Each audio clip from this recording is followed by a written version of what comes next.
Well, welcome back. If you are following these sessions in order, this would be the end of the curriculum here in the Victorious Marriage, winning the battle in your marriage and in your personal life. And if you've enjoyed these sessions and you think that someone else might benefit, please pass it along. So I'm wearing my hat today because our topic today is finding living water in the desert. And so just in case the sun gets too hot, I thought I'd better have a hat on for today. You know, you may notice by this time that I cover a lot of territory on the topic of overcoming darkness, navigating the wilderness, persevering through trials. But consider this. How many Christians do you know that turn away from following Jesus when they're in a season of prosperity, when everything's going great? Undoubtedly, I would say very few. But in those seasons of testing, especially when they're long, whether you're single or married, we begin to experience weariness oftentimes, and so that makes us more vulnerable to other options for our allegiance. I pledged my life to Jesus. It was going good for a while, but this dry season, this desert has been prolonged way beyond what I think it should be. So maybe I'll just dial back a little bit on my commitment to Christ. I'm not going to renounce Him. I'm still going to go to church once a week, but I'm not going to really press in like I once did. I'm just going to kind of take it easy a little bit. And so there's an interesting parallel that I came across in the natural realm. So natural deserts are a part of our ecosystem that's classified as dry lands. And in my research, I found that dry lands, which the primary characteristic is a lack of water, like in the photo that's up on your screen there, kind of a dry place. And surprisingly, dry lands cover more than 40% of the world's land surface. That's not counting oceans, land surface. Dry lands, 40% of the world's land surface is dry lands, and approximately 30% of the world's population live in dry lands. And so I think it's an interesting parallel because in the spiritual realm, you're going to go through dry times. It's just a given. And cultivating crops and life resources for this percent of our population, it's doable for them in the natural world, but more difficult. And of course, the same holds true spiritually. There's a spiritual application as well. So, we talked about Israel's experience in the wilderness a little bit, in captivity. That's kind of a wilderness, I would say, but also going through the wilderness, with Moses, right? And in the book of 1 Corinthians, there's a very clear and sober exhortation for us that we need to pay attention to. I'll put it up on the screen there. Talking about Israel in the wilderness, really very chilling reminder here. They all ate the same spiritual food and drank the same spiritual drink, for they drank from the spiritual rock that accompanied them, and that rock was Christ. That's an interesting mystery there, all in itself. Nevertheless, God was not pleased with most of them. Their bodies were scattered in the wilderness. Now again, in the spiritual realm, at least in my 46 years of Christian history, I've seen people not make it through the wilderness.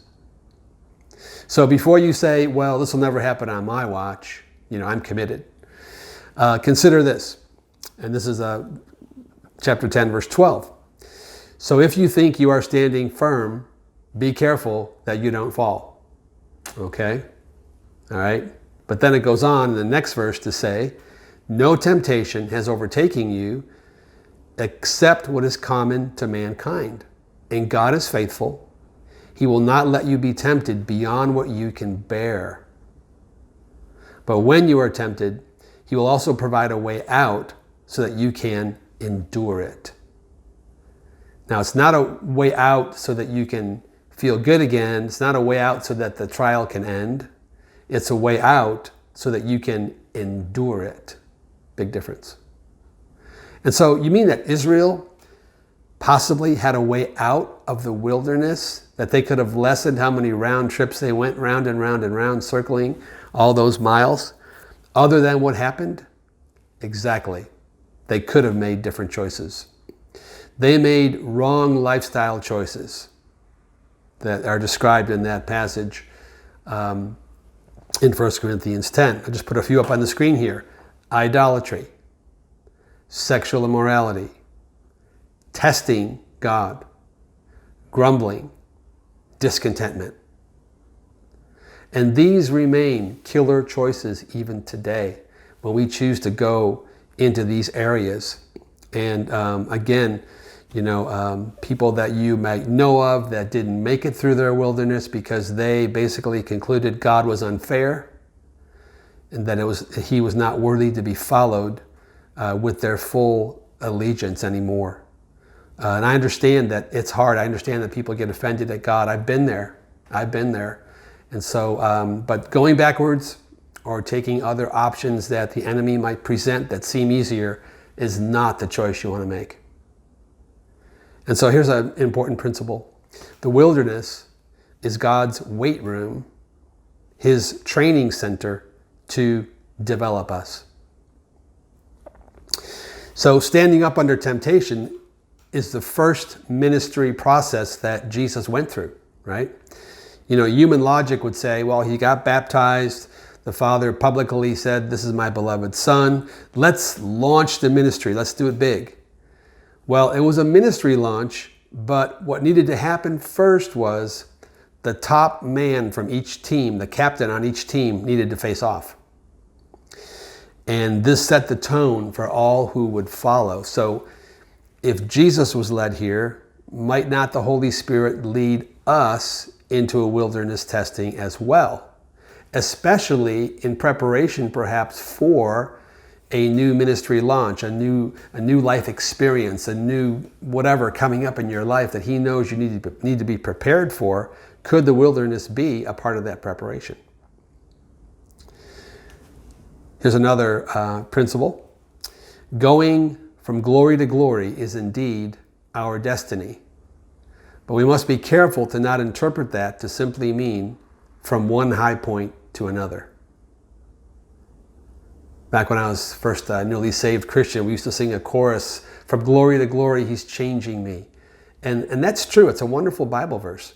But again, it's not always just from one high point to another. There are valleys in between. Wilderness interludes are an integral balancing component undergirding us more than we know. Man, I don't know how many wilderness seasons or desert seasons I've been through, but one thing I know is that they have strengthened my foundation and my faith in this present time. And so I'm still relying on those seasons that, by the grace of God, I made it through. I'm relying on them, and they are my support, and they are undergirding me even today. Now, the turbulence of the wilderness, it comes in the swirl of circumstances, difficult people that maybe God placed around you, but it also comes from within, and we've talked about that a little bit in other sessions. So it's my inner response that really reveals the real issue. So, for example, if I have anxiety or insecurity that are in my soul, I could compensate for that by comforting myself in other ways. And that's okay for a while, I guess, but eventually the props are not going to work anymore. And so the wilderness is a place where there's really very few props to rely on. Here's another principle. When God takes away your water and says, the only place to satiate your thirst is in me, you must find a way to believe that the wilderness is not void of God. The psalmist expressed the turmoil of his heart here in Psalm 55. My heart is in anguish within me, and the terrors of death have fallen upon me. Fear and trembling have come upon me. Horror has overwhelmed me. And I say, oh, that I had wings like a dove. I would fly away and be at rest. I would wander far away. I would lodge in the peace of the wilderness. the peace of the wilderness. Selah. I would hurry to my refuge, my tranquil shelter far away from the stormy wind and from the tempest. You know, my creation of this tranquil wilderness, if I was designing it, if I was in charge, would be a quiet mountain cabin, maybe up in Estes Park where I like to visit because it's so beautiful there. And there'd be a great view. There'd be running water, of course, no carting water from a stream. And there'd be a strong internet connection. So I can watch my shows and go online and everything, right?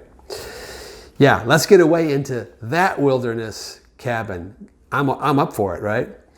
But truth is, our creature comforts are often omitted from God's wilderness bucket list. You like that bucket list? God's bucket list.